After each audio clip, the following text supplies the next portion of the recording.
Good afternoon, ladies and gentlemen. My name is Ronaldo Hilton, the chairperson designee of the New York City Loft Board. Welcome to our October 18, 2018 public meeting. Section 282 of the New York State Multi-Dwelling Law establishes the New York City Loft Board. The board is charged with overseeing the conversion of interim multiple dwellings from commercial and manufacturing spaces to state rent-regulated residences that comply with the minimum standards of safety and fire protection stated in Article 7B of the New York State Multi-Dwelling Law. To achieve this goal, the board adjudicates and mediates disputes between owners and tenants, tracks the progress of each building undergoing legalization, and prosecutes parties who violate the loft law and the loft board rules. As you know, Chief Ronald Spatafora, the fire department's designee to the loft board, passed away earlier this year due to 9/11 related injuries. To honor his service and commitment to the loft board and to this great city, the board adopted a resolution establishing a certificate of service award in his name for members of the loft board or loft board staff who demonstrate similar commitment and service to the loft board and the people of the city of New York. Having every member of the loft board bring comments is not practical in this setting. The board asks Mr. Delaney, our tenant representative, who is the longest serving member and who knew Chief Spatafora from when he was first appointed to the board, to bear a tribute in his honor. I'm pleased to say Mr. Delaney has asked me, an honor actually, Mr. Delaney has asked me to read this on his and on the board's behalf, and I'll do so now.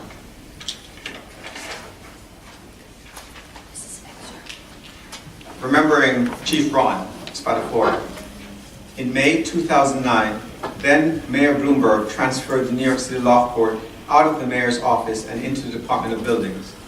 His order also allocated a seat on the board to FDNY for the first time.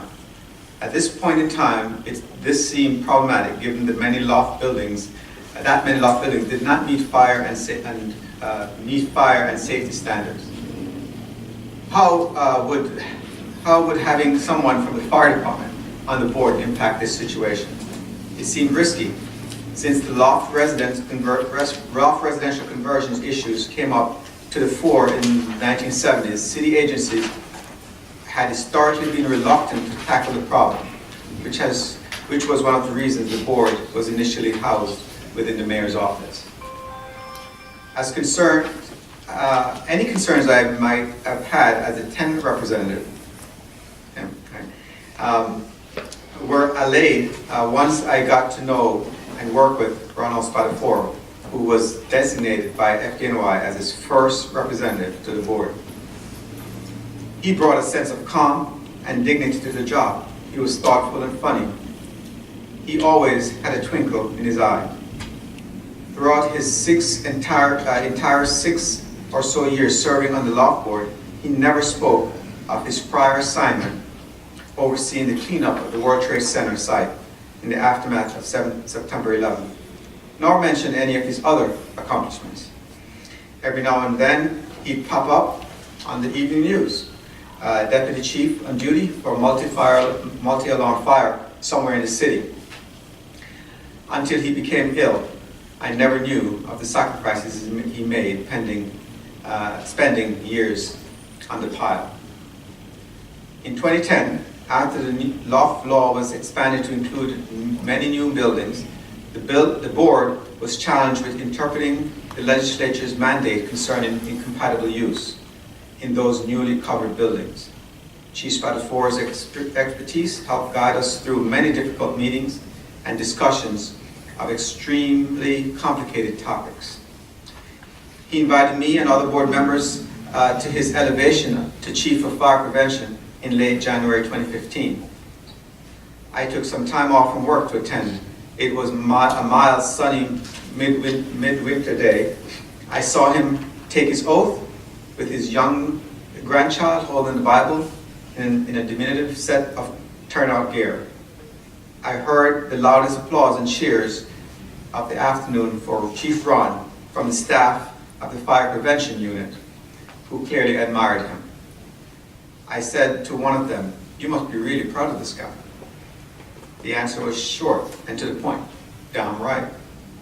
He was one who got us uniforms. I learned that day, and while the men and women of FDNY exhibited great bravery fighting fires, preventing them is an equally important part of the job. Better not to have to fight them.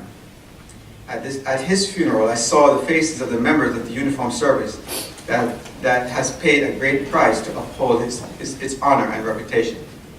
Chief Ron represented the best of that, and he paid the price. I know the other members of the board join me in thanking him for his service. May he rest in peace.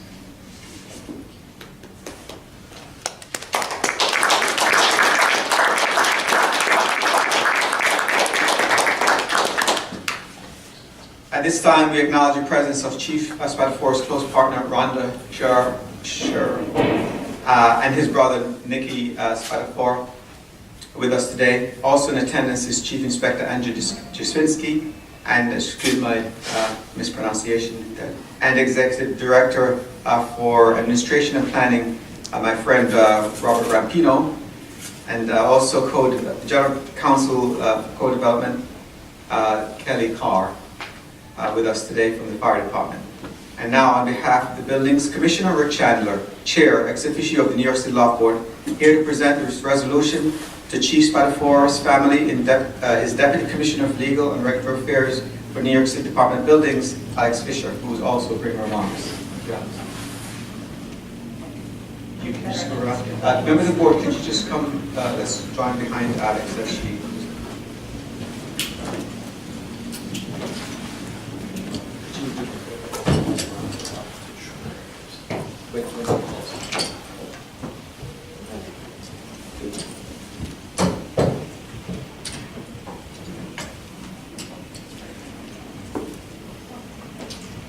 Can you hear me?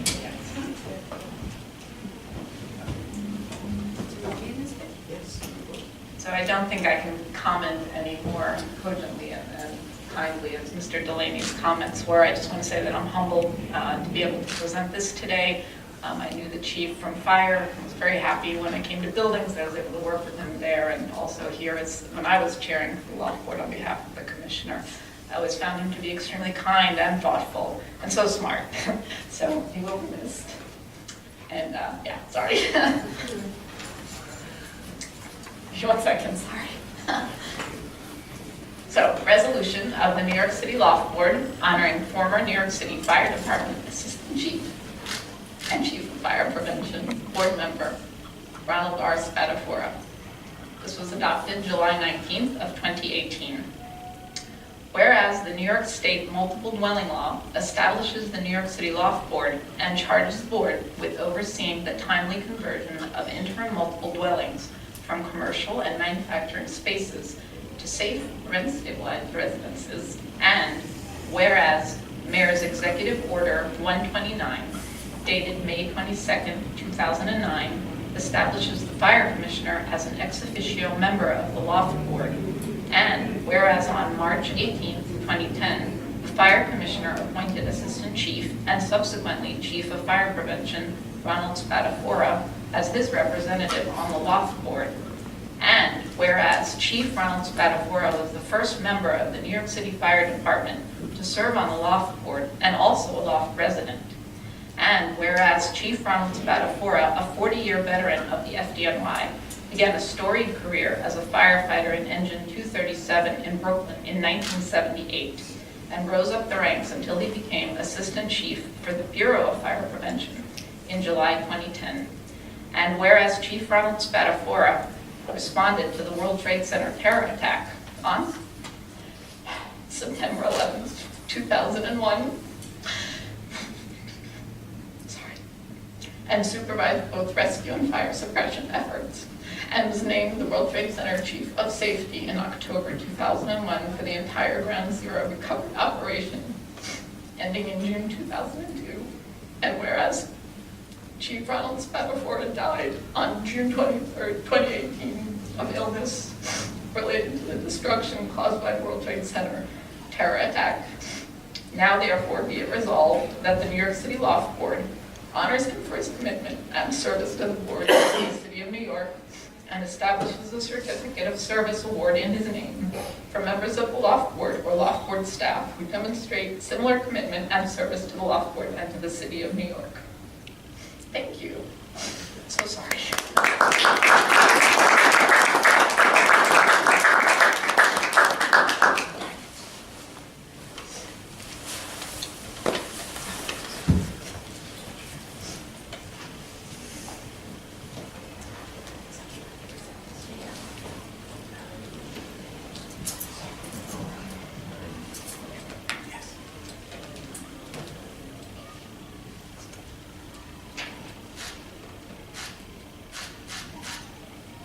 Thanks, Sam. Yes. Thank you so much. Thank you so much. Thank you, Manila. Thank you.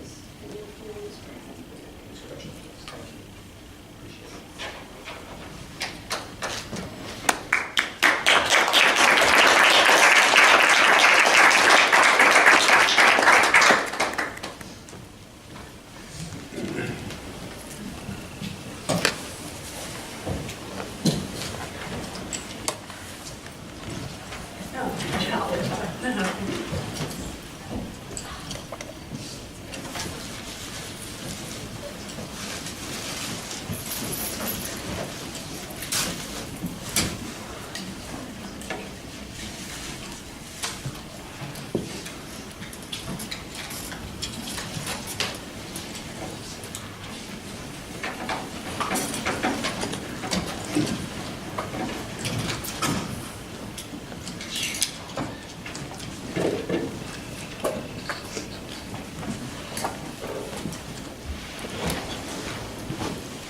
So please understand how really special Chief Spatafora was to all of us, and to especially, many people on the board may not know, but I actually served with the fire department and the Bureau of Fire Prevention, and so the testimony that Mr. Delaney kind of made I found to be so true of my own experiences.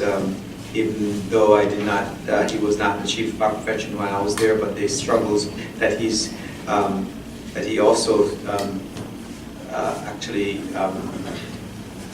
supported with the Bureau's staff, the Bureau of Fire Prevention staff, and what he brought, what he added to them. I kind of completely realized that that is so true, having kept in contact with the Bureau over time, and I've seen how the inspectors there and the rest of the staff really appreciate and love up on Chief Spatafora. So Rhonda, I really do appreciate it. I realize you may not want to go through such a boring rest of the proceedings here, so please feel free if you wish. If not, we will welcome the audience. But if you feel like you have to go, I really we understand. But thank you again. Appreciate that.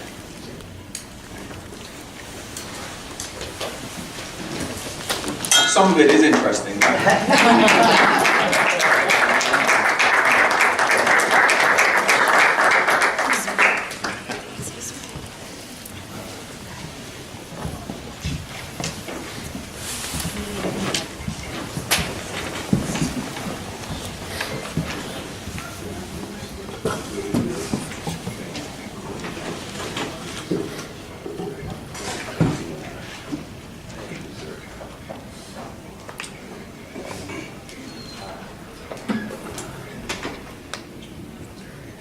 So normally at this time we'll turn to a vote of the minutes. The minutes from the September 27, 2018 meeting is being tabled until next meeting. So we'll now ask Executive Director Helene Balsam to bring us her report. Thank you. In terms of registrations, as of September 30th, 2018, we had 321 buildings that registered. Staff sent out 20 notices to the owners who have not registered, and we've had some positive responses as a result of that. If owners continue not to register, we will ask the board to issue fines. During September, the unofficial revenue for the Loft Board was $95,305. And the only other thing to report is a case that was argued in the Appellate Division First Department. In matter of Lerner versus the New York City Loft Board, it was actually two companion cases. One was Lerner and Neidig, and the other was Gould. The case involved an appeal from a board denial of coverage filed by tenants Lerner and Neidig because the tenants failed to demonstrate that 3 families lived independently during the window period. On reconsideration, the tenants argued they had found new evidence of residential occupancy, which was not previously available. The board held that a diligent search would have turned up that evidence and refused to consider the new evidence. The Appellate Division held that the board's denial was supported by substantial evidence and that the board reasonably accepted the finding of the oath ALJ that tenants failed to meet their burden of showing that 3 families occupied the building on April 1st, 1980. The board also found that the tenants failed to establish any extraordinary circumstances warranting reconsideration.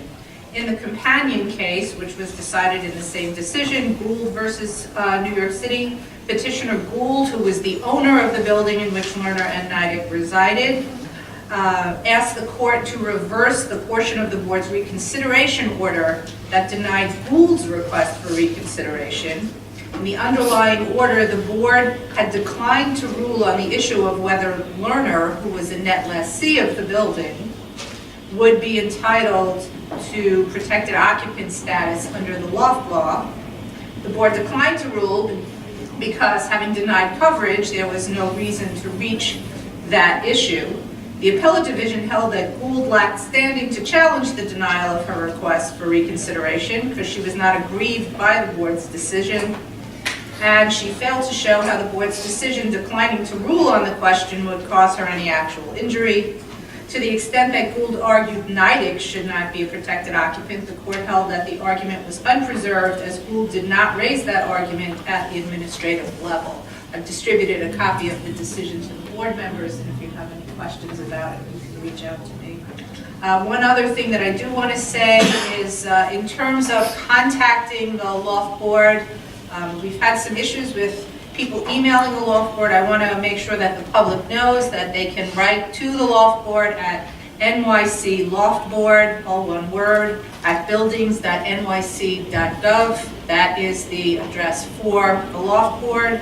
We will forward appropriate materials to the board members. If you send us something talking about a pending case, we will not forward that to the board members. But to the extent that you want to reach the board members, you can do it through that email. It's nycloftboard@buildings.nyc.gov. And Helene, that is also on the website. Well, on the website, actually, it's just you click on Contact the Loft Board, and a form opens up, and that's where it goes. Right, so that you don't have, if you're not prepared here to write it down, they can just go to the Loft Board's website and click on that link. Thanks. Thank you. Good question. With regard to the, I guess, 20 notices that you sent out Yes. to owners who have not yet registered, do you have a sense as to when those cases will come to the Loft Board? Well, I know people make November, right? It's due by November 4th. So, The answers are due by November 4th? Oh, well, we might be able to bring them in November. We can certainly try to bring them in November. If not, it'll have to be January. What's the date of November meeting? 15th. 15th. Okay, we'll try. Thank you. It's tight, but we'll try our best. Yeah, it's an early meeting. Oh, because of Thanksgiving. Yeah. We also have 2 holidays, actually. We have Election Day and Independence Day. And Thanksgiving. Yeah, but the But meetings- before? Yeah, before. Okay. Are there any more questions for Helene? Okay, we now turn to a vote of this month's cases, I'm sorry. We start with the appeal and reconsideration calendar. There are 3 cases on the calendar. The first one is Tyloy Corp. at 324 Canal Street in Manhattan, docket number AD 0092. Mr. Clark will present this case.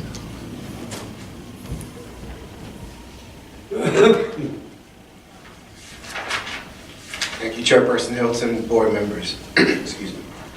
On June 9, 2017, owner filed an application for extension of the code compliance deadlines. In an administrative determination dated August 18, 2017, the executive director denied the application. On October 2, 2017, owner filed this appeal. This building is covered under the 2010 amendment of the Loft Law. There was nothing stopping owner from registering the building in 2010, 2011, 2012, or 2013.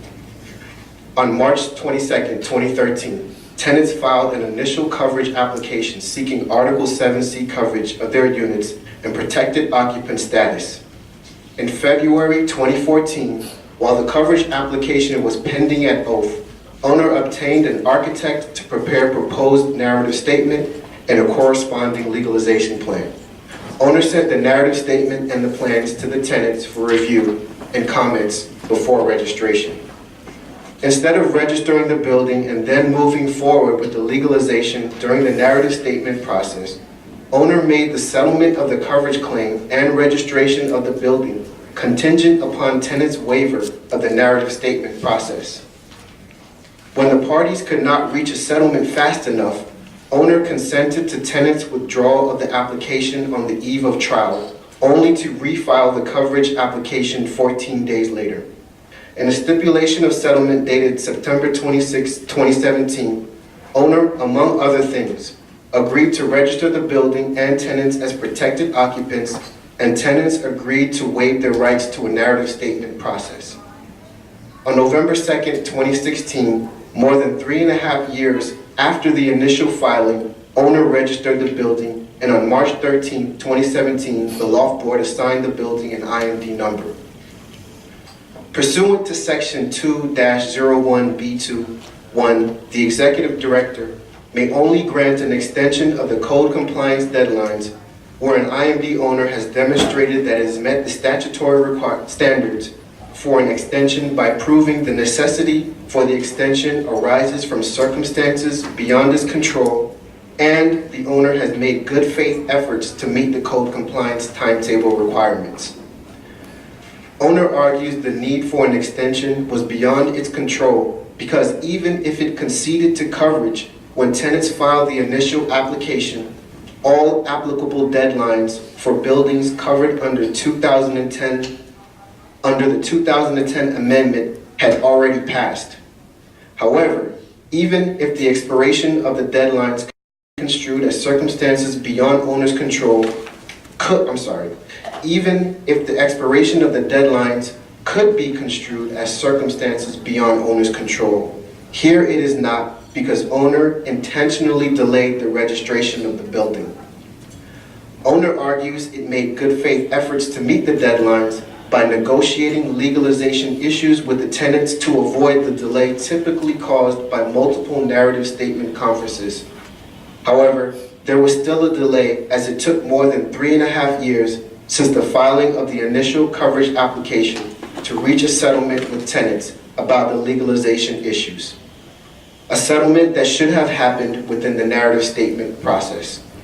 As owner's actions and intentional delay of registration failed to demonstrate circumstances beyond its control and good faith efforts, the proposed order before you today denies the application. Thank you, Mr. Clark. Does anyone have any comments about this case? Let's start with the motion. Oh, I'm sorry, we have to reverse the, Right, sorry. I'm sorry. Yes, thank you, Mr. Is there a motion to accept this case? Mr. Delaney, is there a second? Yes, Mr. Barowitz. Then we'll have any comments to Mr. Clark? Any comments or questions? All right, Ms. Rivera? Mr. Coleman, Yes. Mr. Bauer, Yes. Mr. Bush, Yes. Mr. Hernandez, Yes. Ms. Torres, Yes. Mr. Delaney, Yes. Chairperson Hilton, Yes. 7 in favor, 1 absent. Thank you, Ms. Rivera. The next case involving James Goodman at 442 Broadway, Manhattan, docket number R0358 is being tabled until next month on, on the authority of the chair. So the third case on the calendar is Frank Hughes at 401 White Street in Brooklyn, docket number R0362. Mr. Bobbitt will present this case. Thank you. Tenant applicant seeks reconsideration of Loft Board Order Number 4714, in which the board granted Article 7C coverage to the building and several units, but denied tenant's claim for protected occupant status. In the order, the Loft Board found that tenant was not a protected occupant pursuant to Section 209B4 because tenant did not use the unit as his primary residence. The Loft Board also denied tenant protected occupant status pursuant to 209B1 because by his own admission, tenant was not a residential occupant of the unit. Under Section 107A of the Loft Board's rules, there are 4 grounds under which an application for reconsideration may be granted. In the reconsideration, tenant raised the following grounds for review of the order: denial of due process, error of law, and the discovery of probative relevant evidence which could not have been discovered at the time of the hearing despite the exercise of due diligence.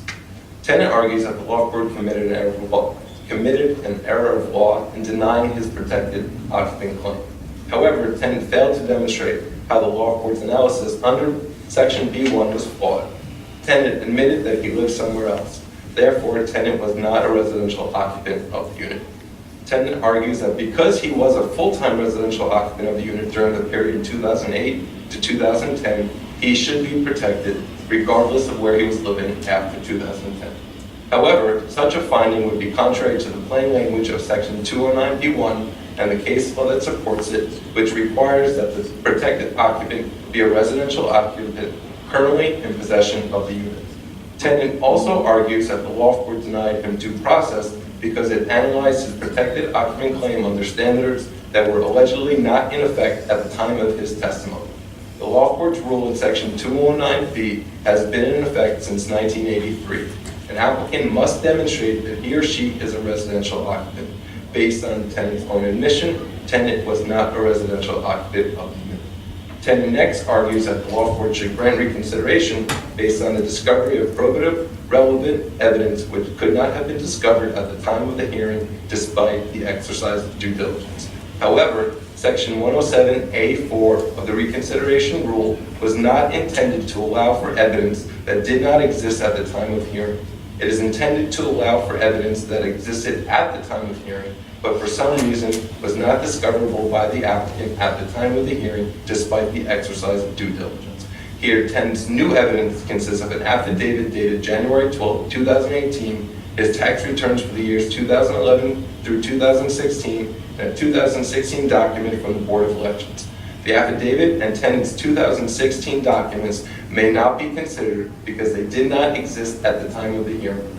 As to the tax returns for the years 2011 through 2015, tenant fails to explain why his tax returns were not discoverable at the time of hearing despite the exercise of due diligence. Therefore, the Loft Board may not consider them. For these reasons, the proposed order before you denies the reconsideration application. Thank you, Mr. Bobby. Do we have a motion to accept this case? Mr. Clover, Mr. Barros is a second. Then, is there any comments or questions? Yes, I'm going to vote against this, and I would encourage all my colleagues on the board to think long and hard before voting to support this order. As I commented in the private session where we now discuss cases, this particular issue was one of multiple issues that were before us in a case called Matter of Saladino, which where the board worked very hard to deal with a host of different issues, including units that were considered to be in a basement that was perhaps as far below the ground as the step here in this hearing room. And of course, basement apartments are legal in all kinds of multiple dwellings in the city of New York. That's just one of the exclusionary provisions of the loft law. There were also complicated issues regarding the residential occupancy of other units, access to windows of various units. So the board did not focus particularly on the issue of Mr. Hughes. Had we had the luxury to discuss that at the time, we would have found ourselves back in what I consider really a policy backpedal that started in about 2014 with regard to how we define who is a protected occupant. So that I think the tenant's claim in this reconsideration application with regard to both an error of law and due process deserves more consideration than it's given in this case.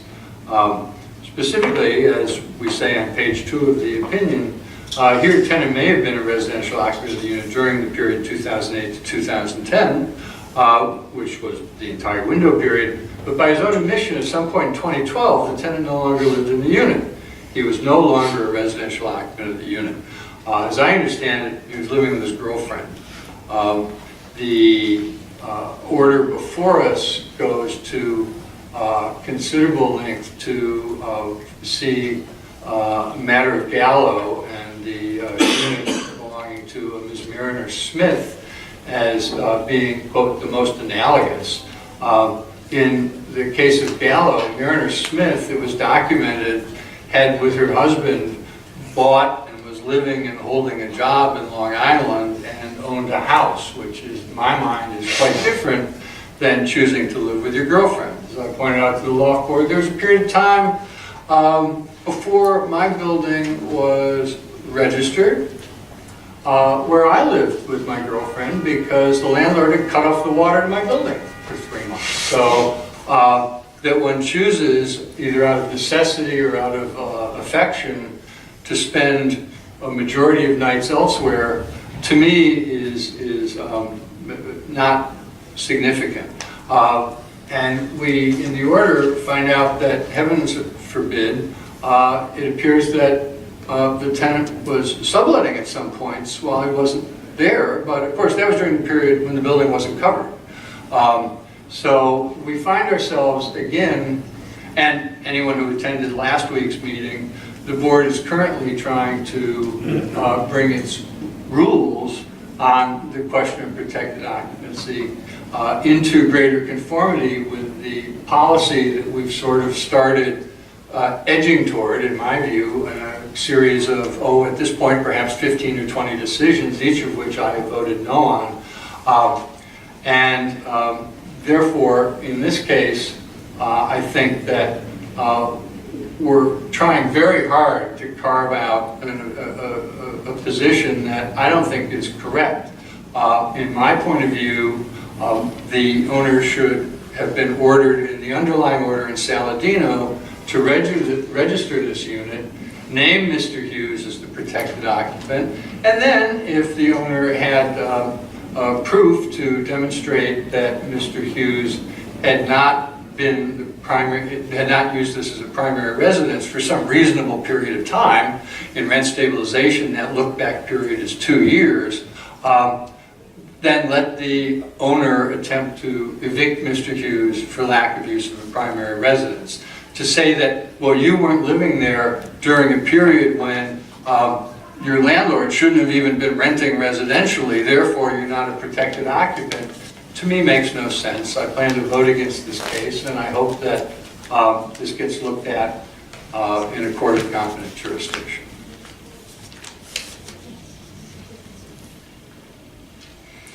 All right, thank you, Mr. Delaney. Are there any other comments here? Mr. Collins? Michael, as I had mentioned to you in the private section, I thought that your draft is the highest quality legal product that I've seen here since I've been here. I think just a great job with the analysis of the facts and the law. Really super job, and we will thank you for it, even if you don't vote for it. Thanks. Thank you, Mr. Carver. Is there any other comments on this case? Therefore, I will ask Ms. Rivera to Mr. vote. Barber, Yes. Mr. Barber, Abstain. Mr. Bush, Yes. Mr. Hernandez, Yes. Mr. Torres, No. Mr. Delaney, No. Chairperson Hilton. Yes. 4 in favor, 2 no, 1 abstain, and 1 absent.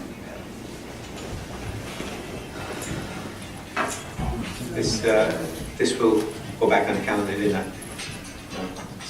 And thanks for the effort, and Mr. Bobbitt, even though it was your highest quality work, it still did pass muster. It's a tough board.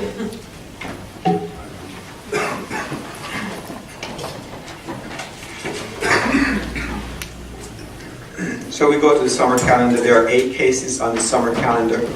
They're voted on as a group, except that we will be separating one of those cases out. Case number 9, we'll do it first. Case number 9 says various tenants of 85 Quay Street, at 85 Quay Street in Brooklyn, docket number TR 1293. Do we have a motion to accept this case? Mr. Carver, is there a second? Mr. Hernandez. Does anyone have any comment on this case?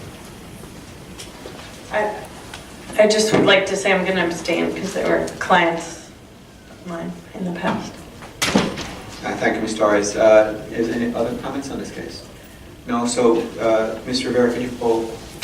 Mr. Carver, Yes. Mr. Barber, Yes. Mr. Bush, Yes. Mr. Hernandez, Yes. Ms. Torres, Abstain. Mr. Delaney, Yes. Chairperson Hilton. Yes. 6 in favor, 1 abstain, 1 absent. Thank you, Mr. Rivera. The remaining 7 cases I'll read. Case number 4, Aurora Associates LLC, 78 to 82 Reed Street in Manhattan. The docket number is LS0238. Caroline Scott and Asa Stella, 307 Schools Street in Brooklyn. Docket numbers PO0032 and TA0224. Then Hannah Pam, John Min Nugent, Jasmine Winetsky, and others at 83 Canal Street in Manhattan, docket number TR1175. Then various tenants of 397 Bridge Street,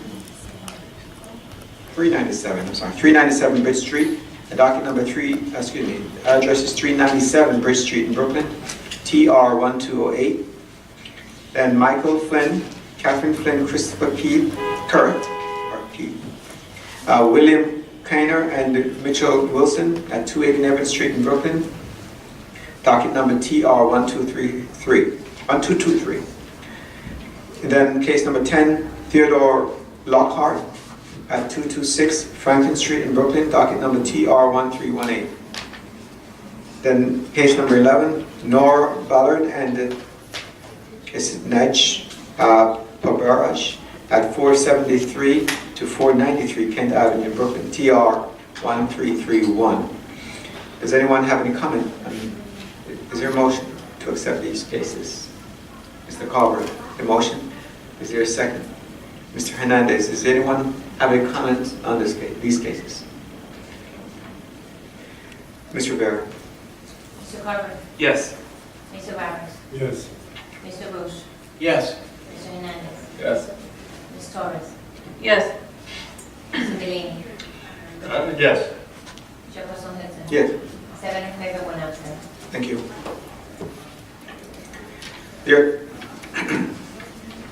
There are 3 cases on the master calendar. The first is Thomas Brigham at 72 Warren Street in Manhattan, docket number LI0046. Mr. Clark will present this case.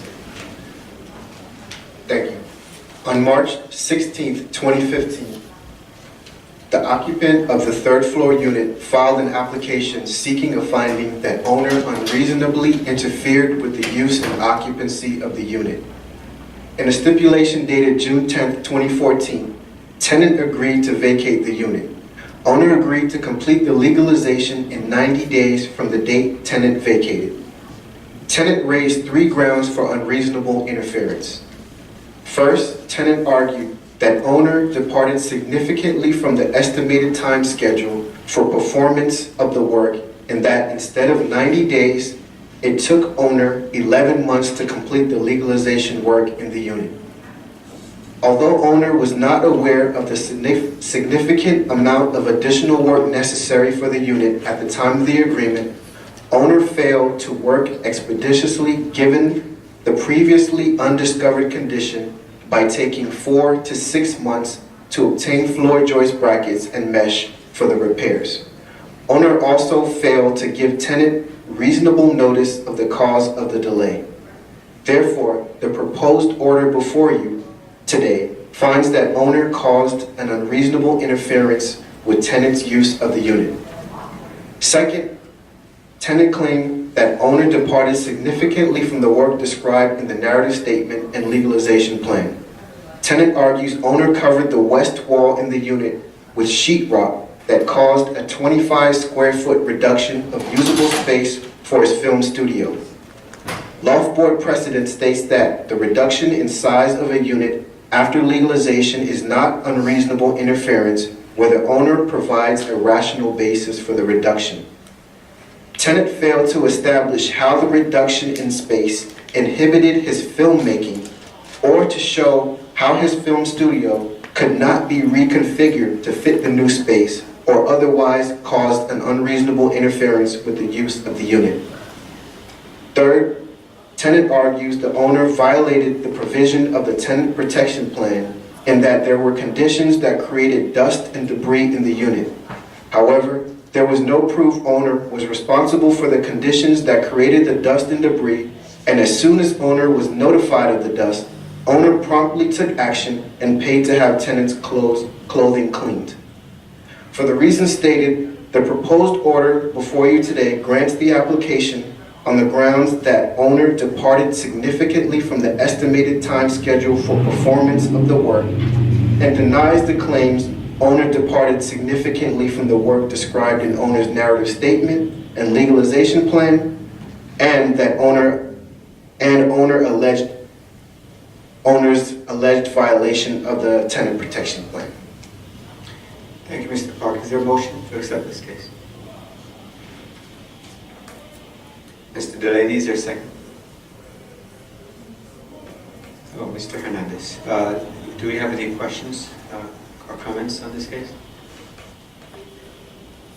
I would just add a comment that I mentioned in a private session that I feel strongly that as a board member that I should uphold the idea to not displace people in New York City, and so I find that we also have to consider during construction that displacement causes inconvenience and suffering from families or people that are displaced. I also, knowing construction as an architect, I found that the time period was, as I sat and read all the testimony, I feel that the owner and the contractor really took way more time, three months instead of 11 months. And so I would actually, if I was writing this, I would have I would also have a penalty, which I understand now is $2,500,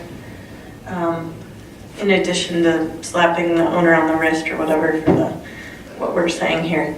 But I guess there is no penalty in this as it's written now, so I'm willing to accept it as is, but I feel it's a really important issue. So. Does anyone want to answer or ask, other questions or comments on this? Thank you. Are you saying you're willing to accept this, or you want to ask the board to amend?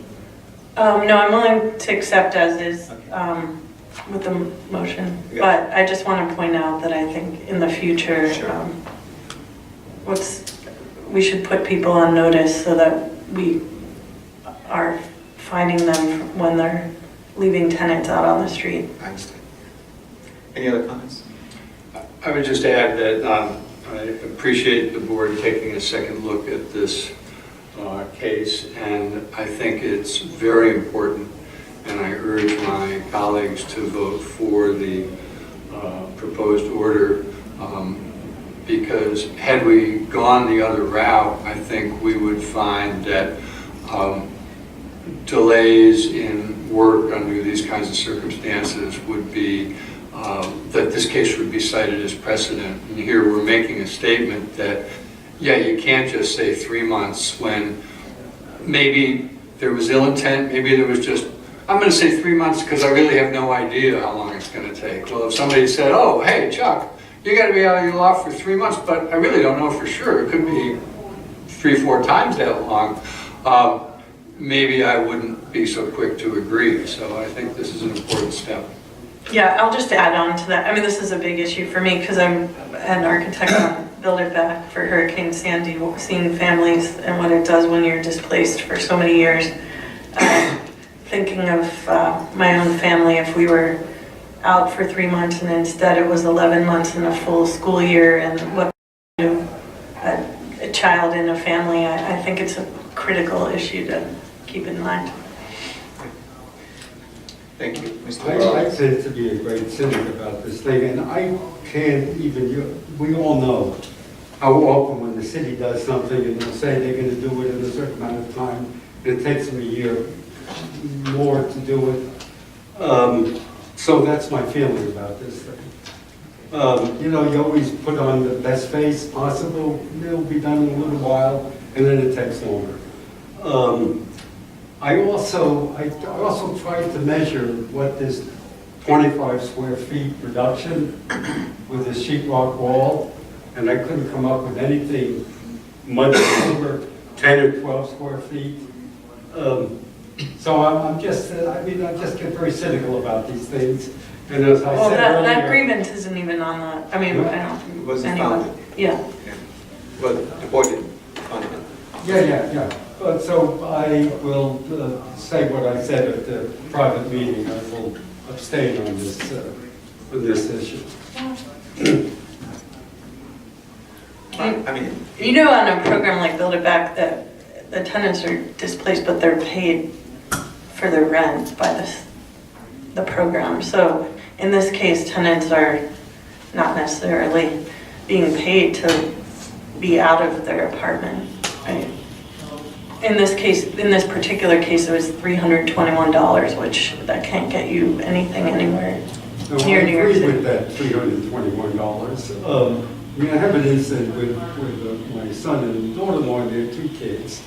After Sandy, there was a bunch of catastrophic problems in their loft. They owned it, right? So they had nobody to, nobody to complain to, since they own their place. And the engineer and the construction company that my son had hired said 3 months, and it took them 8 months. And fortunately, they were able to live with us, right? And the kids went to school in Brooklyn, and I would take them and pick them up from school every day. I mean, things happen in the city here, sometimes that are beyond your control. Right, well, they're lucky they had good family that would take them in, I would argue. Well, not everyone has that. yeah. Thank you. So, Mr. Rivera, could you please poll the board members? Mr. Powers? No. Mr. Barrett? Abstain. Mr. Booth? Yes. Mr. Hernandez? Yes. Ms. Torres?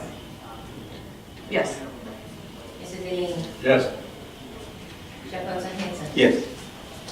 5 in favor, 1 against, 1 abstain, and 1 absent.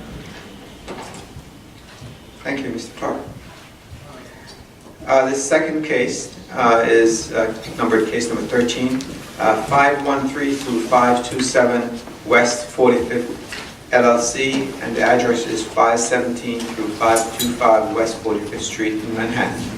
That docket number is LS0239, and Ms. Level will present this case. Thank you, Chairperson. On June 11, 2018, The owner of the building filed an access application seeking access to Unit 2C to perform legalization work. The Loft Board transferred the matter to oath for adjudication, and the oath judge scheduled a hearing on August 3rd, 2018. Tenant did not appear, and the hearing continued with owner. In the report, the oath judge found that the owner properly served tenants with access notices according to the Loft Board's rules and recommended that the Loft Board grant owner's access application. Prior to preparing the proposed order, the Loft Board staff conducted an investigation pursuant to Section 1-06J of the rules. It was uncovered that prior to October 4th, 2018, tenant granted owner access and the owner completed the legalization work. The proposed order before you dismisses the application as moved. Thank you, Ms. Lavelle. Motion to accept this case? Mr. Carver, is there a second? Mr. Hernandez. Are there any questions for Ms. Comments, I'm sorry, on this case? Any comments? All right, so Ms. Rivera, could you please poll the board members? Mr. Carver? Yes. Mr. Barros? Yes. Mr. Rouge? Yes. Mr. Hernandez? Yes. Ms. Torres? Yes. Mr. Delaney? Yes. Chairperson Johnson? Yes. 7 in favor, 1 absent.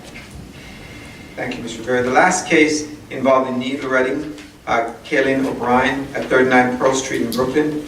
Docket number TA0196 and TR1092 is being tabled by the chair. So we will take a 5-minute break just before we go into rulemaking. So please be quick about it. 5 minutes. Thank you. We begin our discussion today with a proposal, a rules discussion, a proposal from Mr. Delaney to amend Rule 2-08D1. I will let him explain his proposal in a minute, but I want to say that I'm not in favor of adding additional rules to the current rulemaking, other than that has already been discussed. We've been discussing. We're having trouble getting through the current proposals, and if we do not limit what we're doing, we will never finish. So, that's just my feeling. In addition, this proposal, unless applied retroactively, which we have been already determined is risky, will help no one unless the law is amended and the board is allowed to accept new applications for coverage. So it seems fruitless to discuss this now instead of proceeding with the current proposal. So I'll let Mr. Delaney have a chance to explain. Thank you, Mr. Chair. Maybe you could elaborate just a little bit on your comment regarding retroactivity. Ms. Boston may be able to talk about it. So this is a rule that would concern coverage, and since we're not accepting coverage applications, unless the board would vote to apply this rule retroactively, which we discussed is a risky process, it's not going to help anyone. Okay. Couple points. First off, the way I wrote this, it was not with the intention that it be made retroactive. I'm not opposed to that. But frankly, I think it's very important that we do include this. And I promise I won't make any other proposal. Wait, why did I say that? Pardon? No, additional rules, he means. Don't interrupt his promise.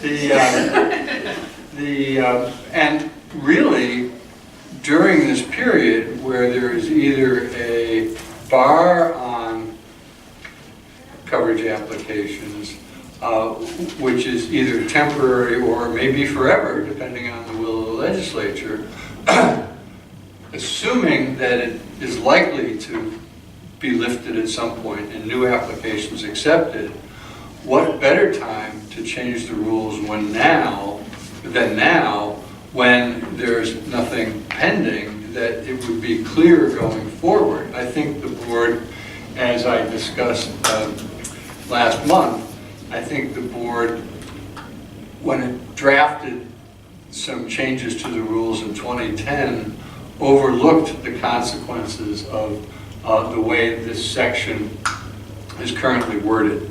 And the reason for that is the basic qualification of what creates an IMD is 3 or more families living independently of each other during a window period in a building that was either commercial or manufacturing and that lacks a residential C of O. Because of the exclusionary provisions of 281.5, in essence kind of got subsumed into that definition, we didn't really look at the consequence, which I think is the wrong consequence. That is to say, if I'm an owner, I could have, let's take windows as an example. Or let's not take windows because there's a case still hanging around that deals with windows. Let's take a basement unit. So I'm an owner with 2 units above ground with windows, exit, everything fine, qualify as IMD units under 281.5. But I've got 3 units in the basement that are being used residentially.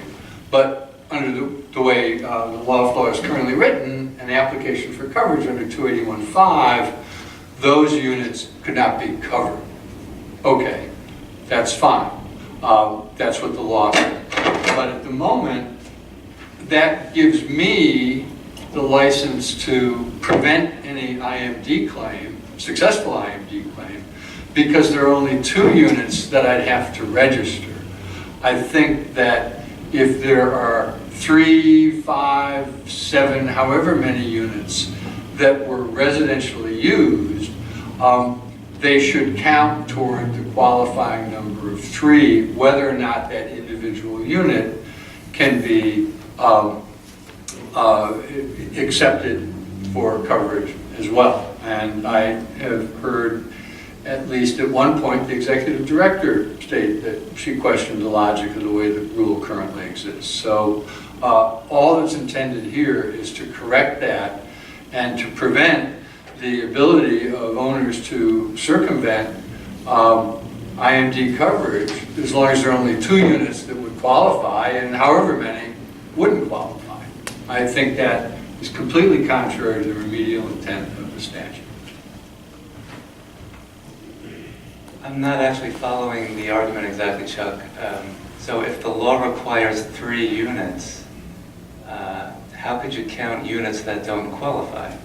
The law says 3 units trigger the designation of the building as an IMD. Yeah.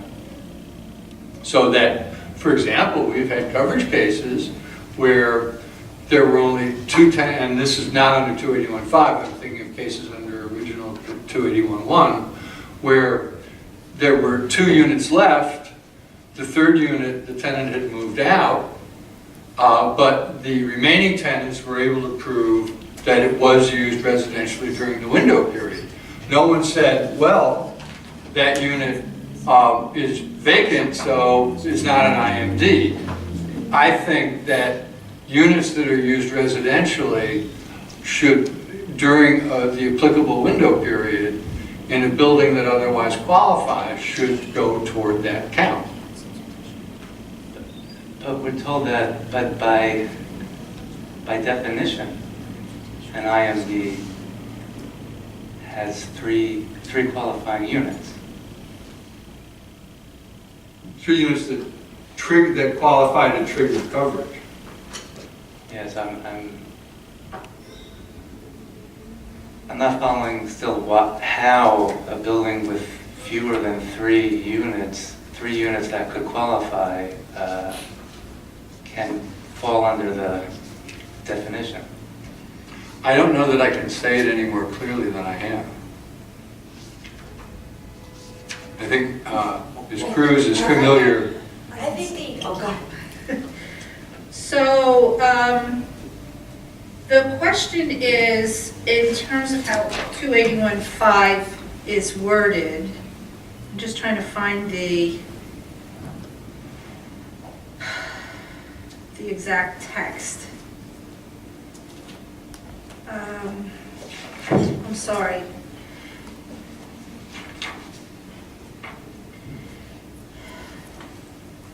The thing is that it uses the singular, okay? Interim multiple dwelling shall include buildings, right, which were occupied for residential purposes by 3 or more families, blah, blah, blah, okay? And the definition of the window period commencing January 1st, 2008 and ending December 31st, 2009, provided that the unit, okay? So that's really where the ambiguity is, okay? So the first part of the section says, yeah, you needed to have all of those other things that you had before, and then it adds these additional eligibility requirements for the unit. It doesn't say provided that all 3 units, et cetera, et cetera, et cetera. Yeah, but Sorry, which number? 285? 281.5. it need not say that extra language because the definition of IMD still exists as having 3. Well, to be an IMD, you have to have had 3 families living independently in a building that didn't have that had a commercial and manufacturing use and doesn't have a residential C of O, right? I mean, that's where the 3 comes from, right? So 3 families living independently. As opposed to be the definition of an IMD. It's actually talking about. No, that's the actual definition of IMD says 3 families.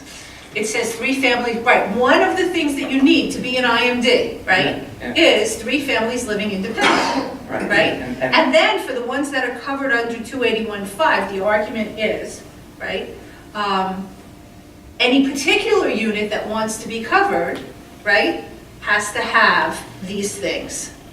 So where you have a case where you have just, let's leave West Chelsea out of it. If you have, where you have just, it drives me crazy, where you have Why just leave it out of 2. it? I don't understand why that exception was made for one little area of New York But City. that's the whole point. They And- needed a legislative exception to get around the 3. So I don't see how we could do something with a rule that requires legislation. I don't know that it requires legislation. I think if the legislature had wanted all 3 units to meet the eligibility criteria, the legislature could have clearly used an S, right? Provided that the units, blah, blah, blah, blah, blah, have windows, have their own doors, blah, blah, blah, blah, blah, blah. But the legislature didn't say that. The legislature limited it to a singular. So I think that there is a valid argument to be made that you could have 3 families living independently, but not each of those units qualifies, meets the additional eligibility requirements. I think that there's an argument to be made there, but can I just back up and say, should we even be having this discussion? We have other rules, right? We have other rules we've been working on for months, and now we're talking about something that, and I do understand the point about getting all your ducks in a row in case, and there's definitely something to be said for that, but I really want to finish what we started. So, you know, I think if Mr. Carver doesn't mind, I would ask Mr. Delaney to make a motion to add this to the rulemaking so that at least we know it's going to go somewhere and the board is in favor of adding it. So moved.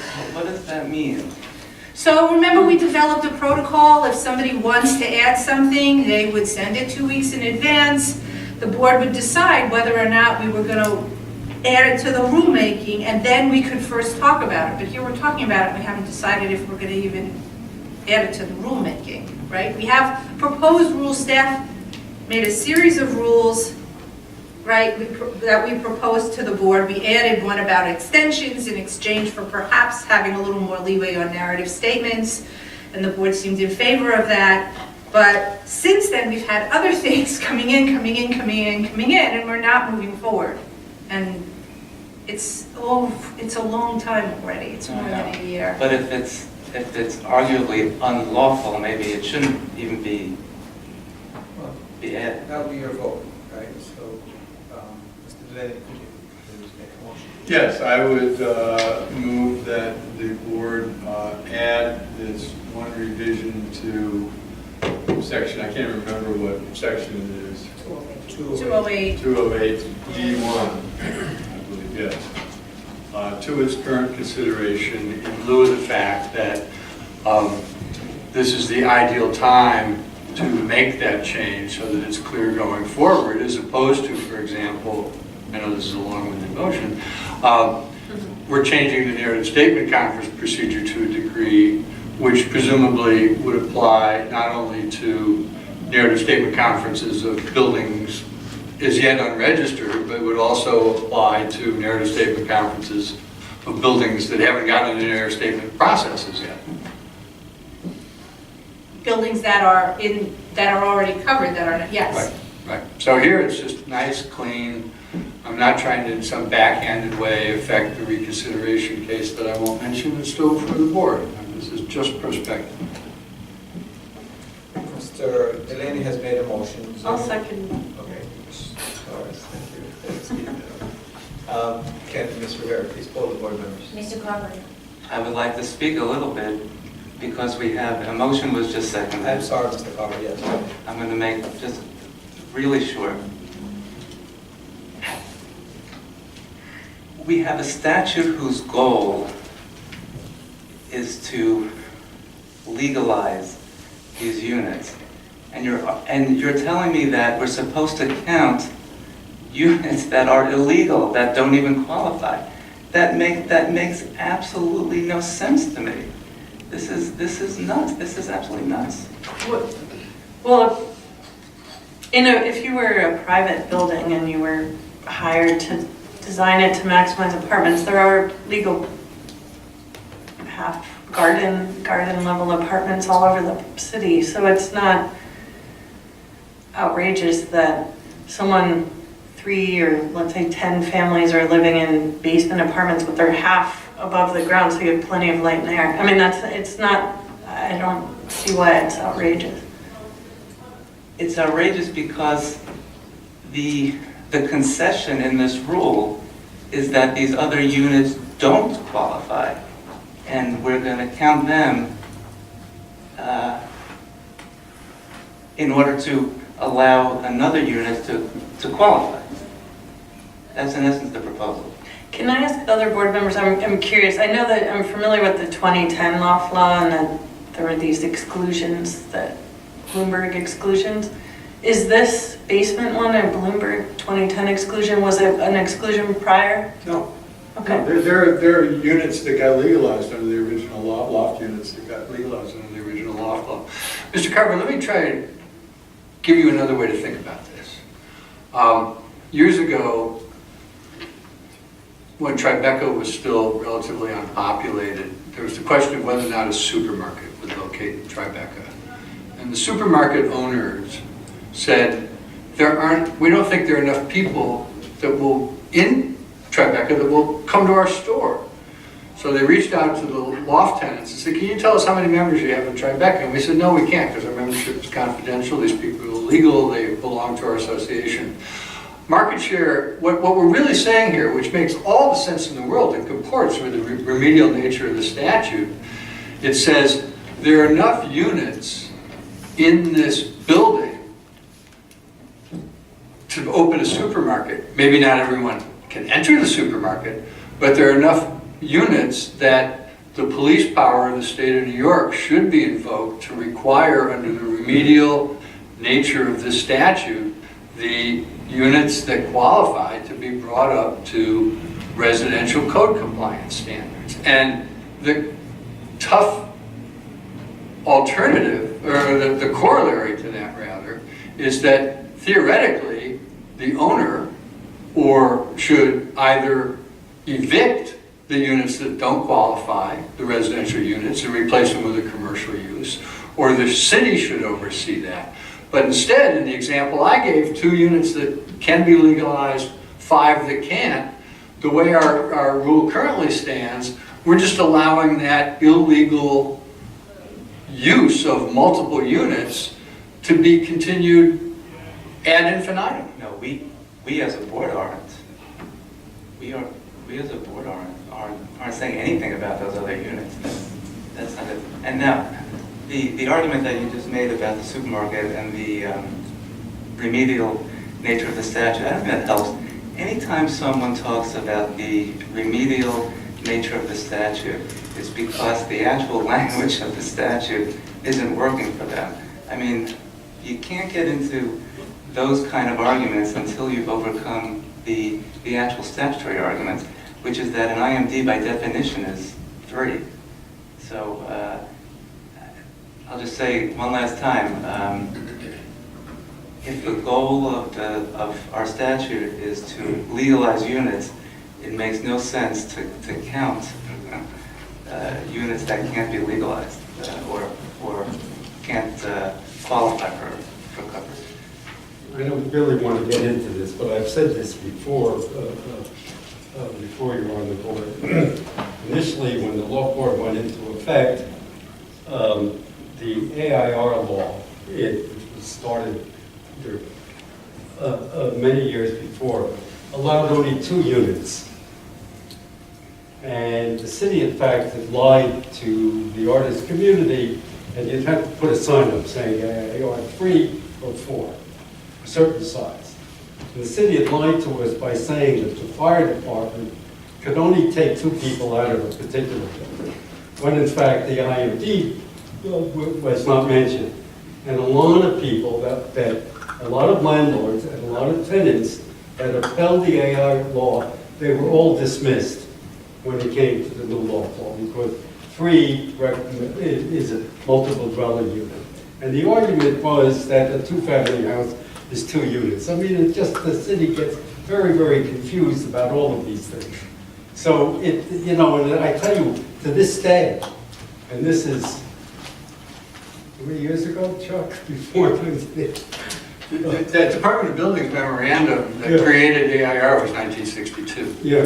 I've seen it. Yeah, so it's forever, right? And I'm still aggrieved by this rule. Okay, As so, if 2 would really hurt the 2-family houses in the boroughs. But anyway, all right. that's just the history of this. Continue to grieve the law. Let's kind of move. I would just, in closing, point out, and I gather Ms. Cruz is familiar with this case, although I think it predates you. If you have a building, to Mr. Carver, if you have a building where there were 3 units during the window period, but one of those tenants moved out after the window period, and that unit was replaced with a commercial use. So now the tenants come before the board and say, the 2 remaining residential tenants say, yes, I'm here, we're here, we were here during the window period, and our old neighbor, Joe, was here during the entire window period. Here are all his residential proof. Joe signs an affidavit. Joe comes in and testifies at a hearing and says, yes, I lived there during the window period. Your interpretation would suggest that that building could not be registered as an IMD because there are only 2 units. Is that what would happen now? It would, we actually have a rule that deals with it, and the rule says that if there were 3 during the, correct me if I'm wrong, if there were 3 during the window period and 1 left, it could still be covered. Right, but the Would 3 still be were covered. 3 qualifying units. It doesn't, it just says a reduction in number, doesn't matter. Yeah. If you were. If there were 3 people, if there were 3 families living independently, Yeah. the reduction in 3 doesn't matter. Okay, but let's talk about the definition of a multiple dwelling for a moment, only because it's the same language as the same 3 families living independently as an interim multiple dwelling. Can a multiple dwelling have any less than 3 units? Yes, in a When? mixed-use building. When? In a mixed-use building. If you have a ground floor apartment and 2 units and 2 residential units above, Yeah. that qualifies as a multiple dwelling under the multiple dwelling law. I'll double check it, but that's my understanding from when I was at ECB. But but then I guess the question is, from what definition is that arising? I can Yeah, find it, all right. but I remember having that issue when I was a All right, hearing let's talk officer about that at again. ECB, Yeah. and whether or not they were going to have a multiple dwelling registration number, etc. The only other comment that I would like to make in support of my proposal is I'm sorry if you don't mind. Yeah. I don't think that the difficulty difficulty the board has had getting through this round of rulemaking is really because of being bombarded with additional proposals. I think we've had the Dumbo Neighborhood Association proposal came in 18 months ago. It was hardly a last-minute hit. We had Mr. Brody's letter suggesting some changes. So I think the thing that's been difficult for us is some of the other rules that we're dealing with rather than additional things coming in over the transom. Point well taken, but the thing is then, it's just a matter of what we can afford to accommodate. Go ahead. I just want to make sure I understand. All we're really doing here is saying that we're going to move this forward and we're actually going to debate it down the road. Am I correct about that? That's what the motion is. Okay. Okay, can we call the question? Ooh, No. one more quick thing, Exec Director, could I have the code? I liked that, learning about that. Well, it is. Case where you could have two Oh, you talked about units and the third unit, someone was, no, No, no. one where the third About the unit, someone had reduction. moved out, but it would still count. It's in 208. Okay. Thank you. Okay, we'll just give you the Yeah. specifics. All right, thank you. I'll look for it. All right, Mr. Bear. Mr. Carver, No. Mr. Barrett, Yes. Mr. Roach, Yes. Mr. Hernandez, No. Ms. Torres, Yes. Mr. Delaney, Yes. Chairperson Simpson, I'm voting no. 4 against. No, I'm sorry, 4 in favor, 3 against, 1 absent. So we don't go forward. Okay, the four, there's 4 and 4. 3 against. 4, 1, 1. No, 4, 3, and 1. 4, 3, and 1. So the motion doesn't carry. No? Mr. Shank? 4, 3, 1, so the motion doesn't carry, so we're not going to vote. Or we could vote again next time. Yeah, I mean, the motion can be brought up at another time, right? Excuse me? The motion could be revisited at another time, right? I mean, What you does have it 5 take to go minutes. forward with it? You need 5. You need 5. I would urge the chair to reconsider the vote. I think your very statement that you read at the start of every meeting talks about making safe dwelling units.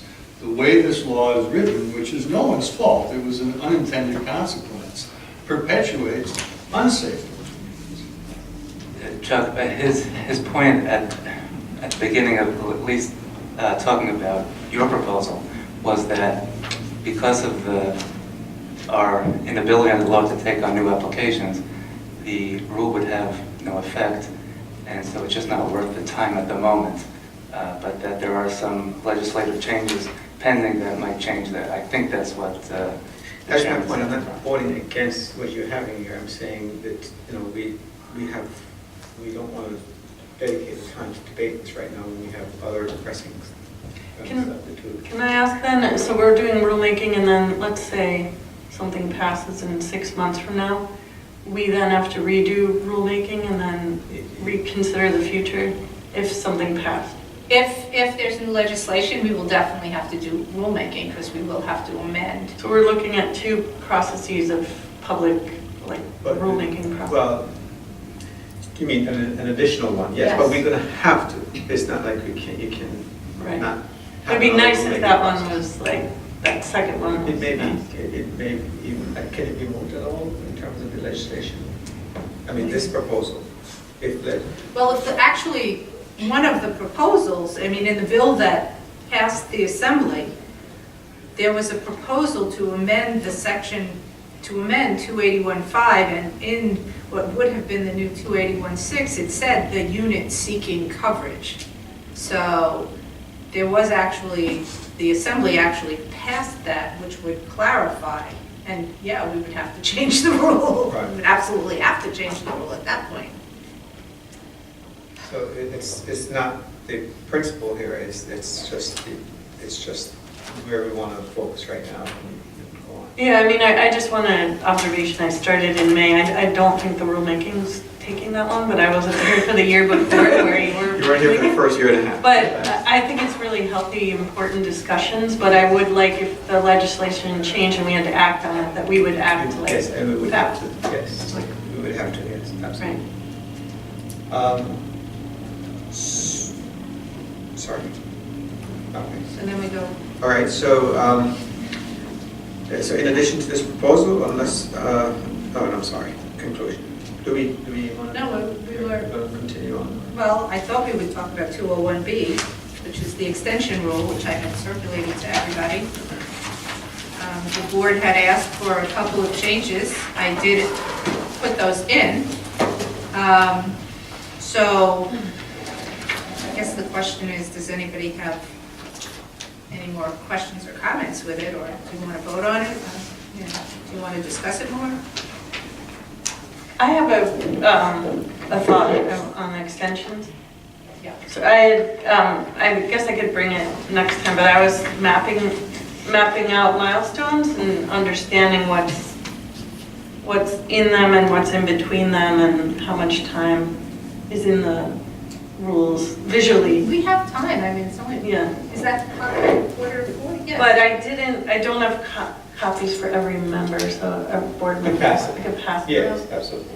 Because I thought it's a really good exercise to hypothetically take some projects, for example, extensions. They can be granted, you have 90 days if you are a new landlord. You have to file your request for the extension within 90 days. It's not that you get 90 days, it's that you have to ask for it within In 90, but you get a reprieve based on you're a new person buying the building. Yes. There's other scenarios, and it's just, I mean, our goal to get projects out and safe, that I felt like we're always talking about this, but we don't have enough specifics in front of us, so I mapped it for you guys as that I wanted to share with you, some scenarios. And I met to clarify on some of the points, like where does the narrative statement process fit within the milestones? And so I don't want to assume that that you don't know the milestones really well, but I didn't know them well. So I was mapping it to understand it better, so that we understand when we're giving someone a reprieve, how many more months they have. I also think it's critical even for both landlord and tenant to understand that 0 point when you're starting, which is, I don't know if you want to describe like when in the milestones, when you start on a building starts through the process. My understanding is when, let's say, tenants made an application to the file for loft board protection, they haven't gone through oath, they haven't had a registration yet by the loft board, but they started on a certain date with their application, and that's the start date of.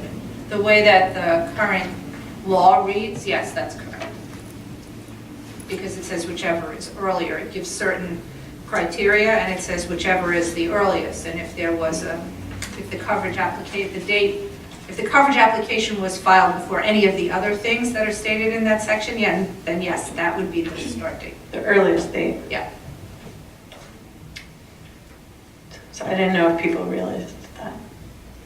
And then to see how that affects things, as an example, if we're trying to understand what we're doing here, like I had a hypothetical case where the landlord already starts in at minus 24 months because into the milestone process, because that's how long it took to get through the oath and get a loft board decision. So But in the case of a newly covered building, right, the owner could apply for an extension, right? If it's a new owner or the building is newly covered, either of those could apply for an extension. So the landlord would have. Even if it took 24 months at oath, Okay. right? That, once the board issues the order, the owner then has 90 days. 90 days. To So apply. at for that point, extension. the landlord could have applied for an extension. He would have been put back at 0, would have become, As of the application date for the extension, Okay. yes, they would be put back at 0. okay.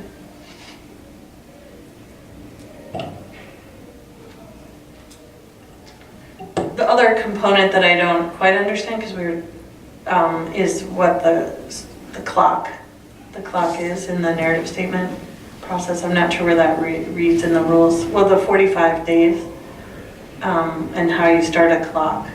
So the parties are supposed to get together and have a conference, or they can have more than one conference, and we quite often have more than one conference. It really depends on the size of the building and how cooperative people are, et cetera.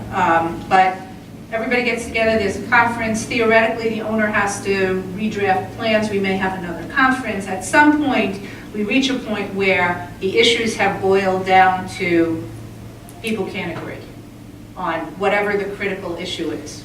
So let's take, for example, the owner wants to rip out the stairs because the owner wants to put in a new, nicer staircase. And the tenants are like, no, I don't want you to rip out the stairs. There's nothing wrong with the stairs, and I won't be able to get to my unit, which means I have to move out, and I don't want to move out, blah, blah, blah, right? So they are at an impasse. When there is an impasse, which can happen sooner rather than later, it really is on a case-by-case basis. The way that the impasse gets resolved is we send a notice that says, tenants, here's what the owner's plan is. The owner has cleared all of their objections with DOB except for this one, right, the Loft Board certification. You have 45 days to file comments for an alternate plan. That's the 45-day clock. Okay. Okay? So the timing of when it lands, is it always once all the objections are cleared, or it can land? It could land before. It could land before all the objections are cleared. It's much easier once all the objections are cleared, but. I mean, should it We could state do- in the rules once the objections are cleared? That rule, No, I don't think so. I mean, I don't know that we want to necessarily do that. okay. Because what if the tenants have a really good argument? And then the owner's got to go back again, right? It may also help the process along if you start, if you know what the issues are, maybe more in the beginning of the process. A clock may help everyone involved because you weigh out your plans, you have the owner's plan, you have the tenant's plan, and it gives everyone the opportunity to make a decision earlier on in the process rather than waiting for one objection to be left, which is the Loft Board, and then keeping owner in abeyance for 6 to a year, going through oaths for fact finding. So it really depends. It may be beneficial for both parties. So are you saying, can I put it into words, the staff thinks that the clock being flexible during that process is important for both Yes. sides? Yes. Okay. Flexibility in rules is always important. That's why you have to be very careful when you make rules, because when you make rules, you have to stick to them, and you can sometimes have unintended consequences. So putting in as much flexibility as you can within having to make a rule is a good thing. Okay, that's.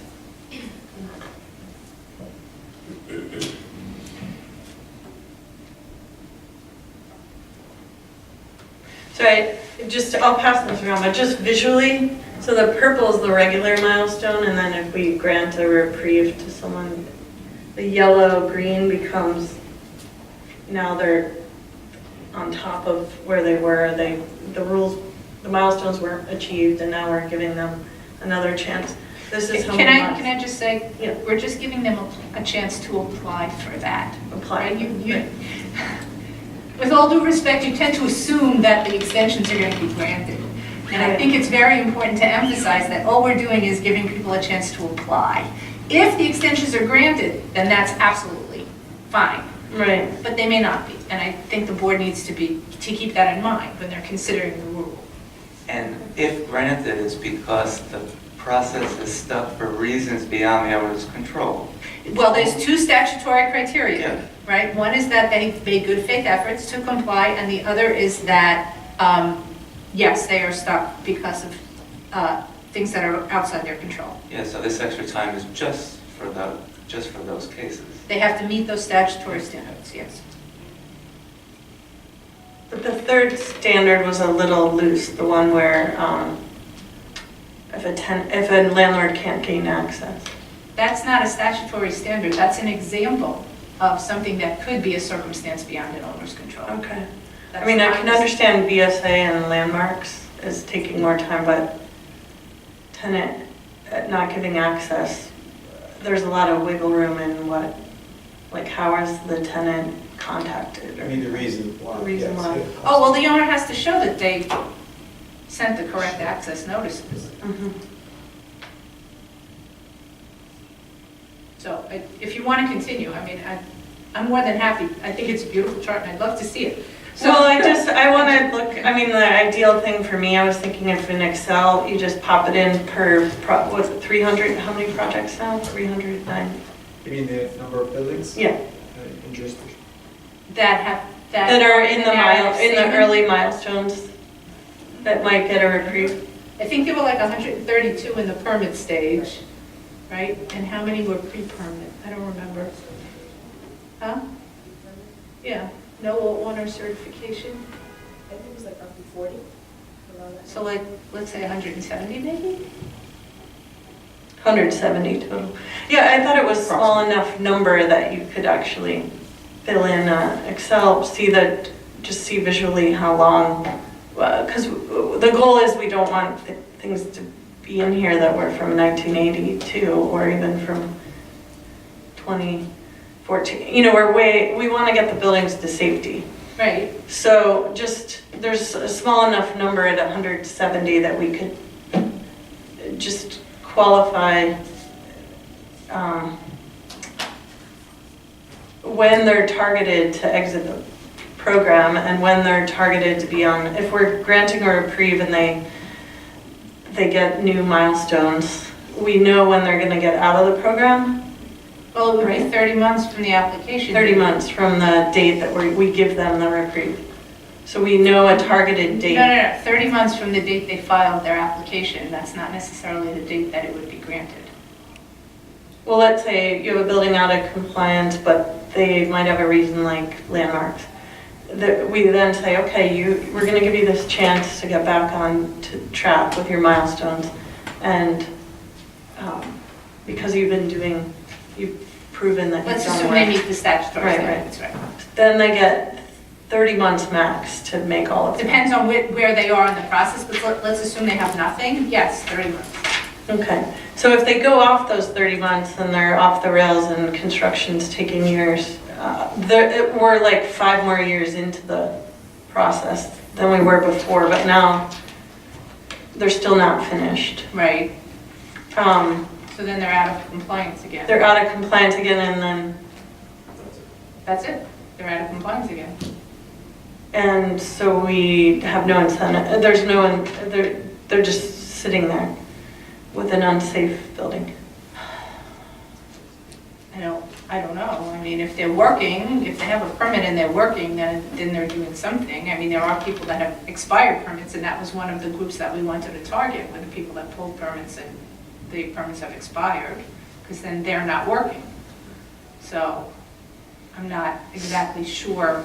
I just want to make sure when we, I like the idea of enforcement and getting buildings further along, but I also don't want to end up, find that the 170 buildings started on track, rent strikes not possible, and then they're out of compliance, like we realize within, I guess it would be like at month 30, we would realize that they're out of compliance. We're almost 3 years further into this.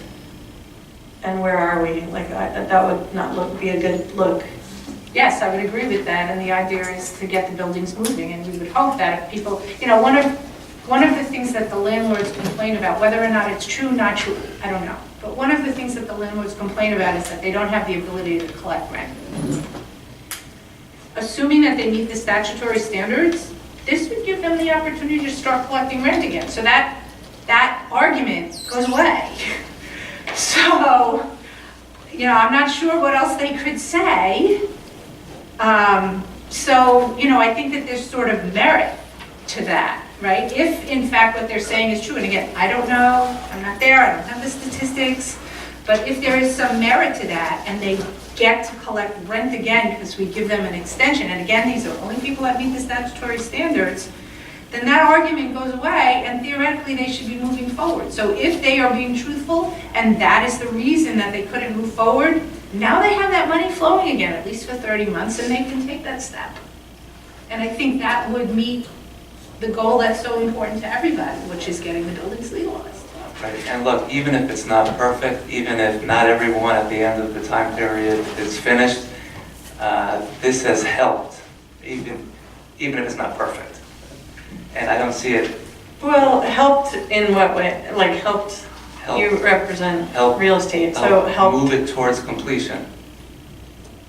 So you're saying that even if they don't finish on time, they've at least taken some steps? Yeah, at least it helps move it forward. I mean, I was just trying to answer your As opposed to status quo. Whoa, which is it's taking forever. Yeah, yeah. And then the other goal is enforcement, that we're doing, giving them notice that you're gonna be collecting more fines, right? Well, we're gonna be issuing violations, whether or not we'll collect fines is a different issue. I mean, normally, if people owe us fines, we collect those fines when they register for the next year, because they can't register. So they might not pay the fine, but if they're issued fines by you, or by the Loft Board, is that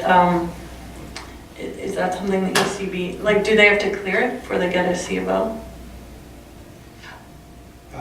Two different things, right? Yeah. Or no? You're talking about the ECB funding for buildings? Yeah, I'm just wondering if they had a bunch of violations, like if I had a bunch of car tickets, like I would eventually have to pay. Yeah, I mean, the code says the department may, you're talking about the department of buildings, not talking about law enforcement, are you? Well, we're in the Loft Board Department of fine. Buildings, I don't know. Well, yeah, The law difference. enforcement fines are different from department of buildings, penalties that are collected at ECB. Which one are you referring to, violations issued by the department of buildings? I guess the Loft Board violations that we're talking about for this enforcement. So I think before we approve the CFO, we would want them to pay us, correct? So, at least in Manhattan, the current procedure is when somebody applies for, when owner of a loft building applies for a C of O or a TCO, they bring that to us, and we look over the record. We want to see if they legalized all of the IMD units, so does everything line up? And one of the things we check is whether or not they owe us any fees or fines. And we report that back to Manhattan and file a letter with them saying we object, we don't object, based on whatever the reasons are for one way or the other. So we have to get that implemented in the other boroughs, and we are working very hard on that. Ronaldo and I have had conversations with people in the boroughs about that. So the fines would be paid, or they could be cleared, pardoned, possibly, or no? No. I don't see how they could be pardoned. I mean, I guess, I don't know, somebody could make an application to the board, I don't know.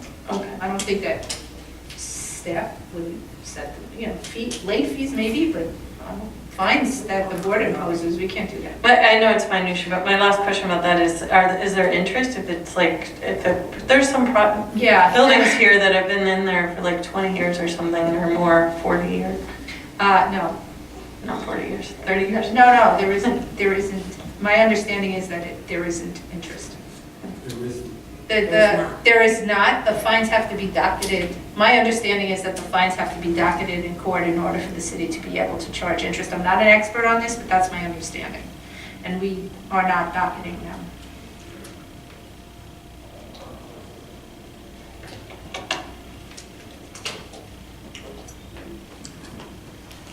I guess all those questions, like what I was getting at is that if we're doing this enforcement, we want to make sure it's really an incentive and not just a. Yes.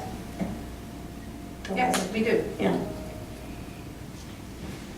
And since there's been no enforcement, I think having some enforcement is a shock.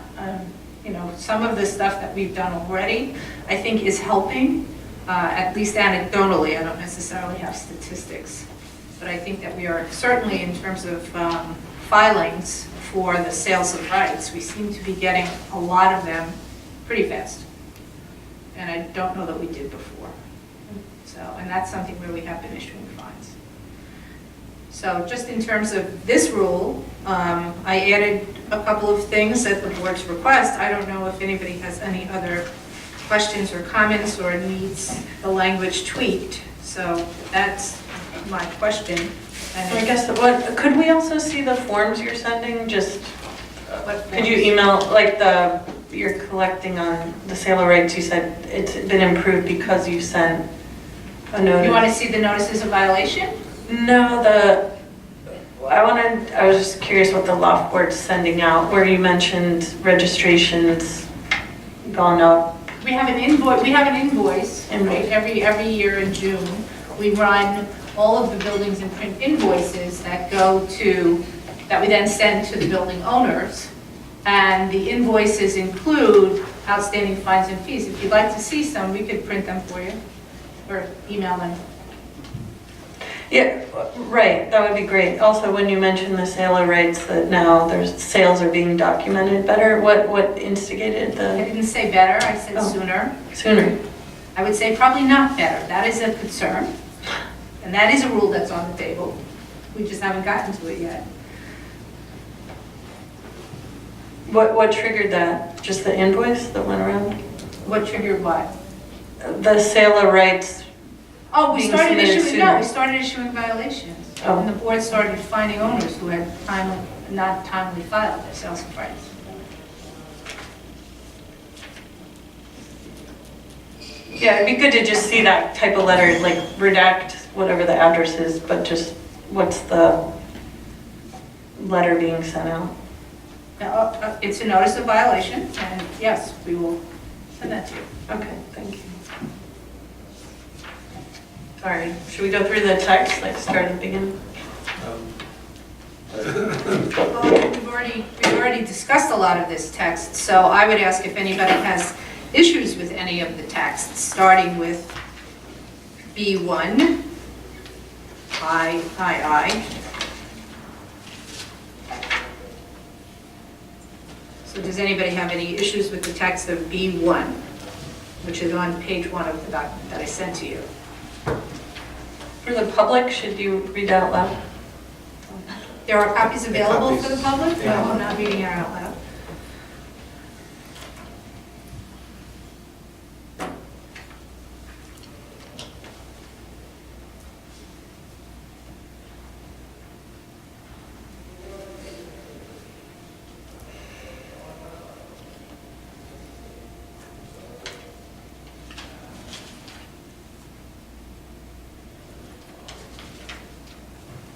Were you just telling me, Executive Director, when this is for a new landlord, the building changes hands, so they have 90 days.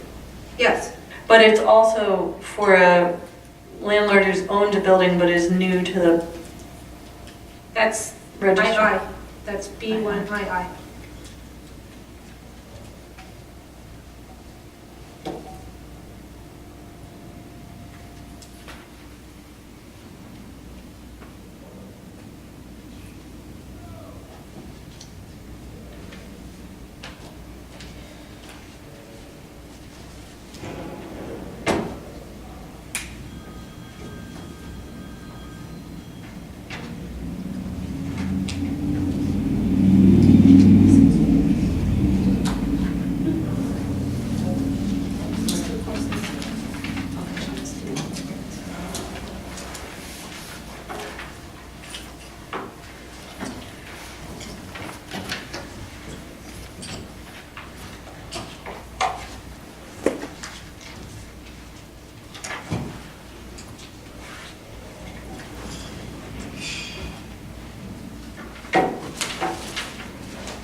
Can I ask about 4? So 4 is being taken out and does it move somewhere else?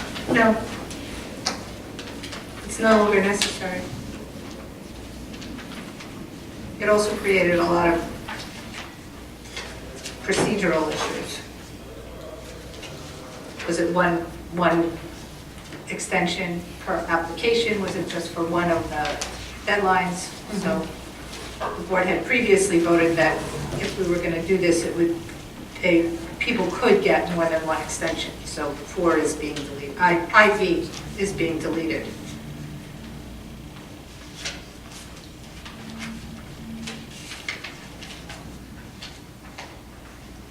Sorry, where's the part where they can have more than one extension? At the discretion of, That's Executive later on in the director. rule. It's the second part. But even in here, it says, even in number 1, right, in B1, if you look at at the second line, it says Loft Board for an extension of time, and we took out the and put in extensions and made that plural.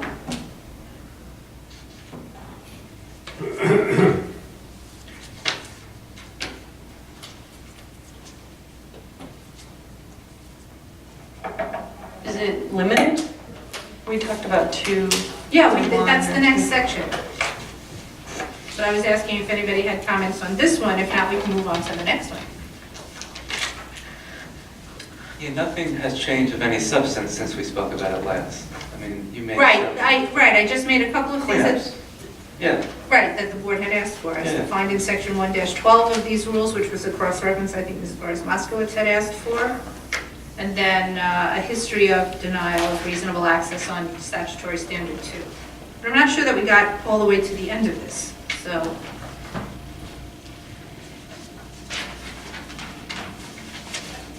And I know Mr. Delaney had some concerns, and I don't know whether or not we adequately addressed them. I'm not sure either, Okay. but I had this blocked till 4 and I have to leave, unfortunately. Oh. I also only have about 5 more minutes. Okay, yes, yeah, we're not gonna, I mean, we're not gonna get anywhere on this today, because I see there's still some discussion to be had on this, right?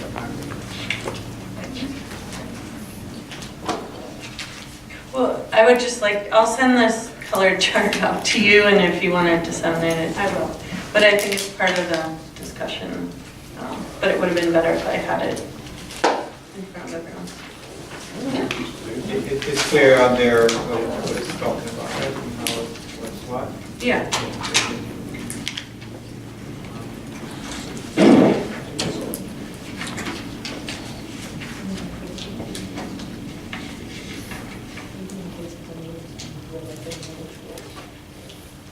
With 2 weeks' notice. Oh, okay, so then, as the chairperson's going to say in a minute, the next meeting is November 15th. We'll be doing cases. We'll also be doing rules. I will let you know at least 2 weeks in advance what rules, so that you can prepare. This is part of it. Well, I thought we would finish this today, but we didn't, so now I'm not sure what to do. But if we could finish this I think it would be good. There's no meet in December. Is that what you're going to, Mr.? Is that what you're going to say? Actually, I was going to suggest that we look at altering the meeting in November to allow us more time. Maybe if we move the public meeting to 1:30 so that the cases would be over, can we do that and then have more time to discuss? We don't need more time in the private session. We need more time. If we're going to accomplish something by the end of November, Right. we need more time in the public session. So, So you want to start the meeting earlier? Well, that was basically, well, I don't know if we actually can. or board is it- members, is it a problem with the 4:30 ending, so, in general? Not if you tell us in advance, we can make arrangements. Because that's Mr. Roche's thing. Well, we either move it forward and let it end at 4, or make arrangements in advance that we can go Okay. 4:30 or 5, whichever is the consensus that would suit. I Okay. just like, I agree with the executive director, it'd be nice to Okay. accomplish something before we go into winter break. So Holiday break. is anybody amenable to making this meeting at 1:30 next start? Okay. This will conclude. Can I also ask, perhaps there is a way where if we have individual questions, would they may be addressed directly to the executive director as opposed to bringing them up Always. Because I myself do have personal questions as well, and so part of you on the next newest, and so it may be helpful for both of us to sit down and for you to walk us through like here, because I have a lot more still to learn on here, you know, specific processes and how the Absolutely. office works, and that may be helpful for us to just deal with the processes without having to like involve everybody else through what they may already know. Sure. So, Sure. I think Boston is always open to you guys making, anyone makes an appointment, anyone in the board members, including myself sometimes. I do summon her up and ask her, you know, to explain some stuff to me. That's fine. You can just make an appointment with the law board, the executive director for clarification on any part of the rules. Okay, this will conclude our October 18th, 2018 law board meeting. Our next public meeting will be held here on November 15th, 2018 at 1:30 p.m. at 22 Reese Street in the first floor, 1:30 p.m. Next board meeting. Thank you.